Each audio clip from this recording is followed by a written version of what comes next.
If you ever want to see a suburban tyrant lose her mind in real time, just watch what happens when you reveal you actually own the very land their HOA sits on. That's exactly what happened when Karen tried to have my hand-built cabin demolished, only to discover that her entire neighborhood is technically squatting on my ranch property. About a year ago, I bought a 160-acre spread outside of Hill County, Texas. Mostly untouched pastureland, fenced for cattle but sparsely developed. My plan was simple. Build a small hunting cabin out near the southern ridge, somewhere quiet where I could write, rest, and host family on weekends. It wasn't big. A single-level cedar wood build, 30 by 20 feet, with a fire pit, wraparound porch, and solar panels on the roof. I pulled permits, passed inspections, followed every county code. Everything was legal. But what I didn't realize was just how close the new HOA development, Sycamore Ridge Estates, had crept to my southern boundary over the years. Turns out, they'd built their entire walking trail, a dog park, and 2 private access roads on my land. And that's where Karen came in. Karen Lintley was the self-appointed enforcer of all things orderly and aesthetic in Sycamore Ridge. She ran the HOA board like a private dictatorship, citing residents for non-regulation bird feeders and fining kids for chalk art. So when she saw an illegal shack going up just beyond the HOA's community garden, she hit DEFCON 1. She called me first. "You need to cease construction immediately," she snapped. "That cabin violates HOA setback rules." I calmly informed her the property she was referencing was mine, not under HOA jurisdiction, and fully approved by Hill County.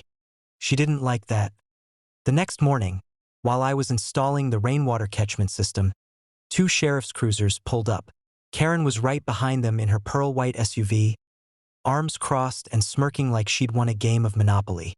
"Sir," one deputy said, "we got a call about an unpermitted structure on HOA land. Got any paperwork?" I handed them the county permits, land survey, and GPS coordinates. The deputy raised an eyebrow. "This shows this cabin is actually on your land." Karen stepped in. "That can't be right. Our dog park is just 50 feet from here." The second deputy pulled up the GIS parcel map. After 5 minutes, he looked at Karen and said, "Ma'am, your HOA's recreation zone appears to overlap onto Mr. Lawson's property by nearly 12 acres, including your walking trail and maintenance shed." Her face turned a shade somewhere between sunburn and beet juice. I kept quiet up to that point, but now it was time to drop the hammer. I pulled out a folder with the original ranch deed and recent title overlay. "See, when I bought this place last year, I didn't just buy the main homestead parcel. I also bought the unused southern plot that was misfiled in county records for over a decade. Nobody caught that your HOA's contractors extended into it illegally." Karen stared at the documents, speechless. I added, "I now own the land your HOA built your amenities on, which means I could charge your HOA rent, or revoke access entirely, or," I glanced toward the dog park, "convert it into a goat pen." The sheriff let out a low whistle. Karen sputtered, This has to be fraud. I'll call the county." The deputy calmly replied, "The county records show Mr. Lawson owns this land free and clear. You may want to consult your HOA legal team."